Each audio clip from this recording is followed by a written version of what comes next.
Well, it's weigh-in day here in Riyadh. Artur Beterbiev versus Dmitry Bivol, and I'm joined by Frank Warren. Frank, so much for joining us. What a great event. It is. I mean, this is one of the real marquee fights of the 21st century. It's the first time, I believe, this century there's been a unification fight for the light heavyweight division, and 4 belts are on the line between 2 undefeated fighters who've got impeccable records, and they've beaten a few Brits on the way as well between them. I mean, we go back to 1999, I think it was, the last light heavyweight undisputed world champion. That was the 3-belt era. This is the first of the 4-belt era, and that was Roy Jones Jr., who held that to 2002, I believe. So that's how often it comes around. But we have got it, and this fight is probably the best fight that you're going to get in boxing right now. It's a great fight. I mean, it's a fabulous... What is going on? It's a fabulous fight, you know, really good fight, and you know, for me, it's, I mean, there's you know, of no interest in either of the fighters as such, you know, as far as having promoted them in the past, although the fights are contracted by Queensberry. But it is just a great fight. It is a great fight. I mean, these fellas are 2 consummate professionals, the best in the business. And I think we're going to see, I really do think we're going to see something special. Look, stylistically, we've got the monster in Beterbiev and the boxing purist in Dmitry Bivol. We've all got an opinion, but none of us really know how this one's going to go. That's when you know you've got a great fight. Well, it's right. You know, obviously a lot of people look at, you know, with Beterbiev, he's got the perfect record, 20 fights, 20 knockouts. But if it was all about who punches the hardest, we wouldn't need judges. Yeah. And Bivol's a very good boxer, and he can punch himself. It's not like he hasn't got any stoppages on his record. So, and I think he's one of those fighters that rises to the occasion. But whatever way you want to look at it, this is something special. What did you make yesterday, actually, of the press conference when Beterbiev, we don't really see that much of him doing that, but we saw a little bit of emotion there, and he actually went in on Eddie, and yeah, got a little bit heated there. What did you make of that? It's all good. You know, I think it's great. You know, he showed character, right? Yeah, but you know, not everybody is a Tyson. Not everybody's a Nassim Hamid. You know, there are guys who, you know, are quite intrigued. Daniel Dubois, for example. You know, it's very difficult to get him to do things. Also, you go back to the first version of George Foreman. Lots of them are like. Lots of fighters have been like that. But you know, don't worry about who talks the most, who says the most.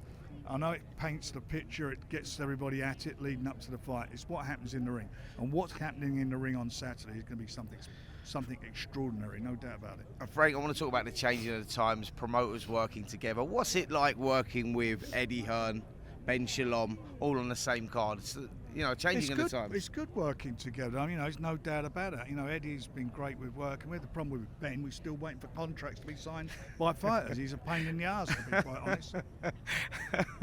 Brilliant. Listen, I want to bring something up as well today. We had Conor Benn on talkSPORT earlier on. He was interviewed by talkSPORT, and he's talking about this possible fight with Chris Eubank Jr. if he comes through against Seremeta on Saturday night, actually. But he's flown over here now. What do you make of that? Look, it's a fight that's being talked about for what now? Nearly 3 years? Yeah. 2.5, 3 years, whatever it is.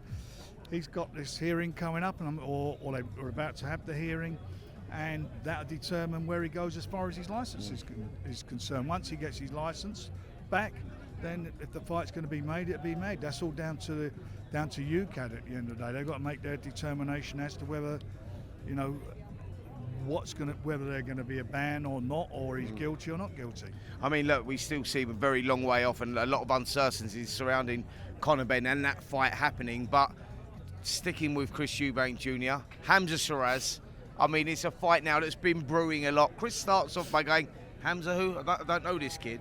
Well, actually, he does know him, and he knows him well because Hamza's been before me recently. You know him if he gets in the ring with him, that's for sure. Absolutely. When he knocks him spark out, that's for sure. Is that a fight you want next, Frank? I love it. Yeah. We tried to make it, and you know, this thing with Eubanks a few weeks ago, which is now in the hands of lawyers and be determined by the lawyers.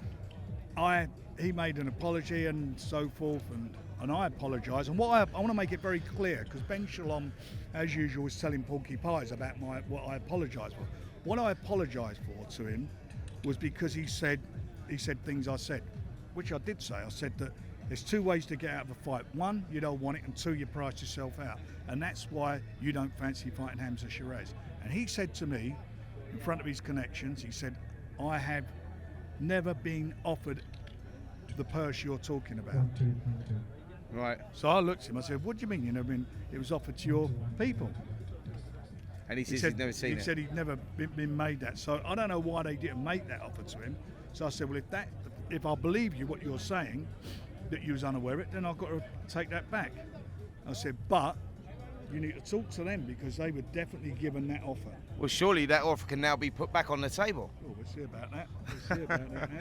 You know, I mean, Hamza's on and fight. Hamza's doing what he's doing, what he's not done.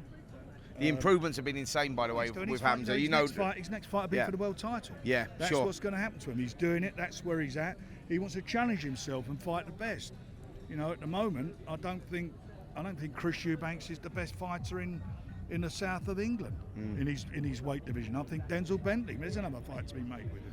I mean, we've got a fantastic card here, Frank. You know, that top of the bill, it speaks for itself. But the undercard as well, you know, Fraser Clark, Fabio Wardley, the return. But you've got some great fights on there. What's your pick of the undercard, Frank? I like the heavyweight fight, obviously. Fabio's signed with us now, and that's a great fight. I think the first round will be the 13th round of the last fight. Yeah, I agree. And it'll be see who's learnt the most from the first fight. But you know, I thought Fabio won the fight. I'm not, you know, moaning about the last decision. None of my business back then. But I think Fabio has. We get much of the same. I think you will. It's going to be a very competitive fight, and I think the fact is that. You know, Fabio's done it. They've both done it the hard way, but Fabio's done it the real hard way, not having the amateur experience. You know, being a white collar fighter, but he's done everything that's asked of him. He fought on the first card out here and beat David Adelaide. You know, it's a great fight, cracking punch. You know, big knockout. So it's an interesting fight. I love it. Well, listen, I know that you're wanted, and I can't let you go without asking you about your old mate Simon Jordan. I'm hearing stuff about his old football club, Crystal Palace. Fill us in on that, Frank. What's going on? Nothing. I mean, you know, he's like us.